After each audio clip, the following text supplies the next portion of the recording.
the delegates. Predictably, that was being run by an Indian of Gujarati origin, Mr. Patel. We sat down, ordered a coffee. When he realized that we were from India, colleague and me, he asked us, have you seen this film? I said, which one? My name is Khan. So I said, yes, I did. So he had a completely different interpretation from what I heard on day one. So what I'm saying, and I've said this to some of my friends who work in Bollywood, that we cannot, India does not have the luxury to say that we will engage with the Pakistani foreign ministry and say that the foreign secretary did not talk to us nicely. We cannot say that Qureshi, the foreign minister, has said the wrong things. We need to have some way of engaging with what we think are the different constituencies in Pakistan.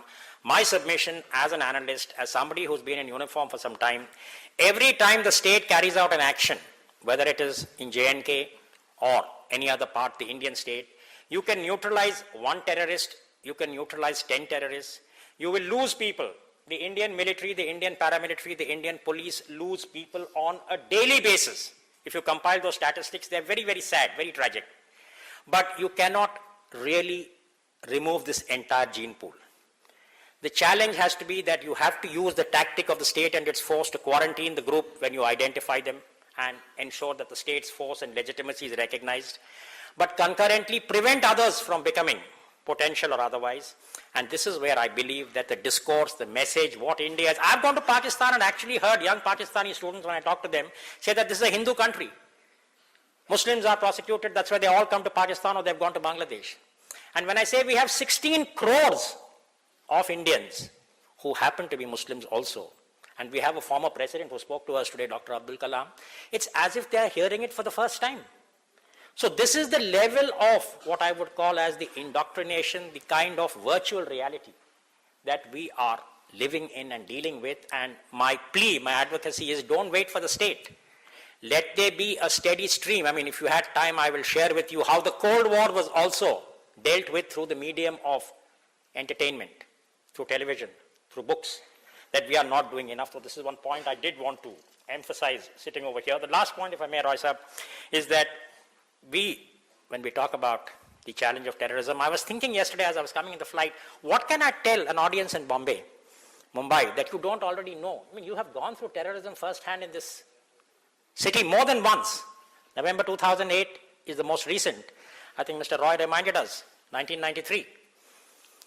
And I thought that perhaps we could just go back, after that very powerful speech by Dr. Kalam. I was reminded of Gurudev Rabindranath Tagore, whom I have read as a younger person, and I felt that he had much to say to this country at a different time.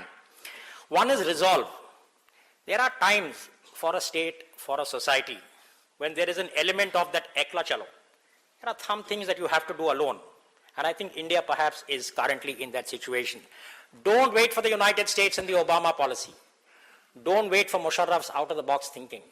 India has to do some things alone. Don't wait for a change of heart in Beijing and Mr. Hu Jintao's leadership. If we have to do some things, I think that dictum of doing things alone, when you are convinced that it is the right thing, is what we have to internalize. And by extension, the other very famous poem of Gurudev that many of you may remember is about where the head is held high and the mind is without fear. That when we talk about this fight against terrorism, there will be blood that will flow, there will be lives that will be lost. But those of us who can should hold our heads high.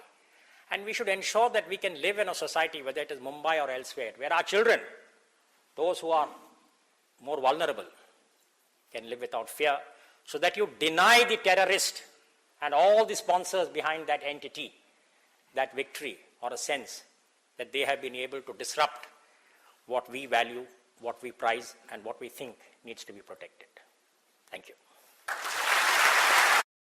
Mr. M.J. Akbar, veteran journalist. He's also a well-known author. Born on 11 January 1951. Beginning in 1971, when he entered Times of India as a young trainee journalist, his illustrious career in the world of letters, spanning nearly 4 decades, has been marked by his prolific contribution in the form of news stories, articles, features, biographies, and other books. After his association with the Times of India and the Ananda Bazar Patrika Group magazine and The Sunday, he launched the newspaper The Telegraph, which he conceived, designed, and edited. Shri Akbar was also the editor-in-chief of the Deccan Chronicle.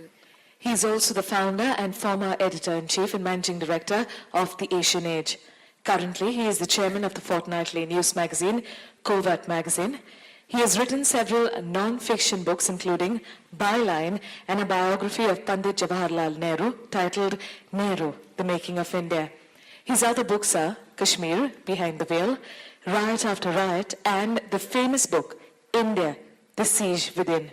He has also authored The Shade of Swords. Shri M.J. Akbar's recent book, Blood Brothers, a skillfully crafted family saga covering 3 generations and packed with information of events in India and the world, particularly the changing Hindu-Muslim relations. Ladies and gentlemen, to take this session forward, I invite you to please put your hands together as we invite Shri M.J. Akbar, veteran journalist, to please share with us.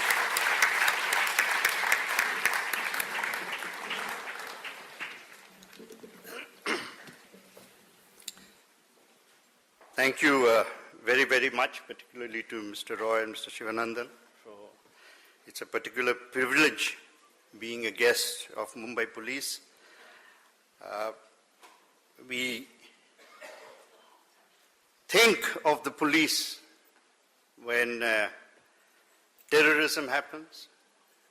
We remember them when 26/11 happens. But if you really want to congratulate the police, remember them on the day that nothing happens.